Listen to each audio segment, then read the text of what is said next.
다음으로 살펴볼 지역은 청양입니다. 올해 청양군은 폭우 피해로 특별 재난지역으로 선포됐었습니다.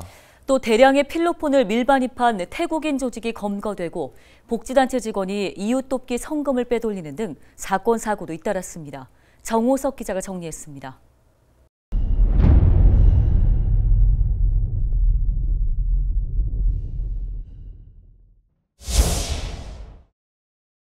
지난 8월 13일부터 나흘간 청양에 약 390mm의 장대비가 쏟아졌습니다. 기록적인 폭우에 주택 침수와 농경지 유실, 도로 파손 등 약 2,000건의 피해가 발생했습니다. 도로와 하천 등 공공시설 피해도 400여 건에 달했습니다. 청양을 비롯한 피해가 큰 10개 지역은 특별재난지역으로 선포됐습니다. 온증리 마을 주민들은 마을 뒤편에서 시작된 서부 내륙고속도로 공사 때문에 피해가 커졌다고 주장했습니다. 공사장에서 흘러내려온 자재들이 배수로와 하천을 막아 순식간에 물이 넘쳤고 건설 현장 내 유일한 배수로에서 막대한 양의 토사가 한꺼번에 마을로 쏟아졌다는 겁니다. 주민들은 건설사에 보상금 지급을 요구하고 있습니다. 지난 6일 지방선거 청양에선 지각 변동이 일어났습니다. 전통적으로 보수 성향이 강한 청양군. 하지만 군수와 도의원 선거 모두 더불어민주당이 승리했습니다. 먼저 3명의 후보가 경쟁을 벌였던 군수 선거에선 더불어민주당 김동군 후보가 득표율 49.88%로 재선에 성공했습니다. 진보 진영 첫 군수였던 김 당선인이 재선에 성공한 겁니다. 국민의힘 내부 분열이 영향을 미쳤다는 분석이 나왔습니다. 당내 경선에서 탈락한 후보가 무소속으로 출마하면서 보수 진영의 표가 분산됐기 때문입니다. 김 당선인은 화합과 소통에 힘쓰겠다고 강조했습니다. 좀 더 겸허하게, 좀 더 국민과 가까이, 그리고 많은 성과를 낼 수 있도록, 그래서 청양에 더 새로운 변화가 이루어질 수 있도록 최선을 다하겠습니다. 도의원 선거에선 더불어민주당 김명숙 후보가 재선에 성공했습니다. 군의원 선거에서도 민주당이 7석 중 4석을 차지했습니다. 민주당이 과반석을 차지한 건 청양군 의회 사상 처음입니다. 청양에서 100억 원대 필로폰을 밀반입한 태국인 조직이 검거됐습니다. 경찰이 압수한 필로폰 양만 4만 3천 명이 동시에 투약할 수 있는 양인 1.3kg.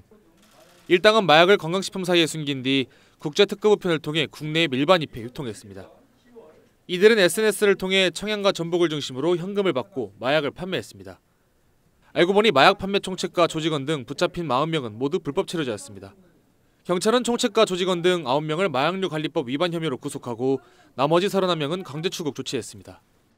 외국인들이 마약에 손을 대게 되는 이유가 자기들은 마약에 국내에서 우리 한국에서 마약을 투약하다 걸리거나 하면은 강제 추국을 되면은 된다. 이런 심리 때문에 더욱 외국인 중심으로 마약이 급증하고 있는 것 같습니다. 청양군의 한 복지단체 직원 A씨의 간큰 횡령 사실이 지난 2월 뒤늦게 드러났습니다. A씨는 지난 2019년부터 3년 동안 사회복지공동모금회로부터 받은 모금액 3억 원을 빼돌린 혐의를 받았습니다. 그런데 이게 끝이 아니었습니다. 같은 기간 청양군의 보조금 1,200여만 원도 횡령한 것으로 전해졌습니다. A씨는 모금액과 보조금을 모두 자신의 계좌로 빼돌린 뒤 도박에 탕진한 것으로 알려졌습니다. A씨는 코로나19로 인해 계획했던 사업을 진행하지 못했다며 사업 연장을 신청한 뒤 결과보고서 제출을 미뤄 감시를 피해왔는데요. 그러던 중 청양군의 보조금까지 손을 댔다 적발됐습니다. 당시 청양군과 사회복지공동모금회는 빼돌린 돈을 돌려받겠다고 밝혔습니다. 또 이들은 재발 방지를 위해 감독 강화와 중간 현장평가를 도입했습니다. 지난해 청년회를 선포한 청양군이 올해도 청년 인구 유치에 나섰습니다.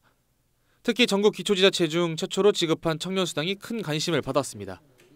청양군에 거주하는 만 25세와 만 35세 청년 450명은 올해 60만 원을 지급받았습니다. 청년들의 호응이 잇따르자 논산시와 충북 옥천군 등 다른 지역에서도 기본수당을 도입했습니다. 이 밖에 공공임대주택의 80%를 청년에게 공급하는 등 다양한 정책을 추진한 청양군. 인구 3만에서 5만으로 늘리기가 목표인 만큼 내년에도 다양한 청년 정책에 힘을 쏟을 예정입니다. 헬로티비 뉴스 정호석입니다.